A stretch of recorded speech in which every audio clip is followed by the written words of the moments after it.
Lüksen davamlaştırımız hürmetli vatandaş. Bugünkü islahat 2019 yıl 5. ayının 24. günü. Hep diye cümle. Endiki mavzumunda kendini qarab qo'yishima hoşlanma uyqusiga ta'sir yetdimi deb qarab qo'yyapman vatandaş. Endiki mavzumunda Amerika Qo'shma Shtatlari 13 yurishlik Jungo shirkatlari va shaxsiylarga embargo yurgizdi. Mavzuda xabar 5. ayning 23. kuni Amerika ovozining Xitoy til programmasi e'lon qilindi. Xabar bunday boshlanadi. Amerika Qo'shma Shtatlari Jungoning 13 yurish shirkati va shaxsiylarga embargo yurgizdi. O'xshash vaqtda embargo qilingan, ya'ni Iran, Rossiya va Suriyaning 9 yurishlik shirkati bor. Sabab shuki, bu shirkatlar Ironga, Suriyaga va Chavshanga munosabatli kengayib ketmaslik qonuniga xilof qildi. Embargo yurgizish tartiblari jumladan Amerika Qo'shma Shtatlari Davlat Mahkamasining tasdiqidan o'tkazilmay turib, Amerika hukumatining har qanday bo'limlari embargo qilingan shirkatlardan narsa kerak sotib olmasligi va ular bilan mulozimat munosabatida bo'lmasligi lozim. Bu shirkat va odamlar Amerika hukumati ta'minlagan har qanday hamkorlik harakatlariga qatnashmasligi lozim.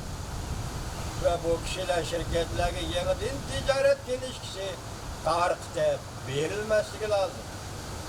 Belki ulanın kolundaki ticaret ilişkisi vakti tutuluşu lazım.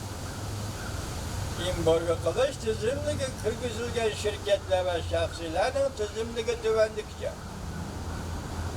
Beijing Şörün kan teknik şirketi bu Beijing kan teknik şirketi Rumbang elektronik üsküneler şirketi Yuanwell'den Shanghai Binji Halkara Soda şirketi Jungo Dalian kan teknik şirketi Zhejiang Taoxing kan teknik şirketi Wuhan Shenzhen Export Import şirketi qatarlı şirketler. Amerika Qo'shma Shtatlari Davlat Mahkamasi bexatarlik kengayib ketishga yo'l qo'ymaslik idorasi embargo vaqti 5. ayning 14. kunidan boshlab kuchga ega bo'ladi. Vaqt toshqandan keyin yoki vaqt 2 yil bo'ladi. 2 yil vaqt toshqandan keyin uzartishni yoki bekor qilishni belgilaydi. Mana bu 13 yurishlik shirkatga Jungo embargo siyosati yurgizdi Amerika Qo'shma Shtatlari. Tönigin Wang Yi Davlat ishlar kotib Mike Pompeo bilan birib nima dedi? Davlat ziyon tortdi, shirkatlar ziyon tortdi va yarish qilayli degandek bilan bari deydi.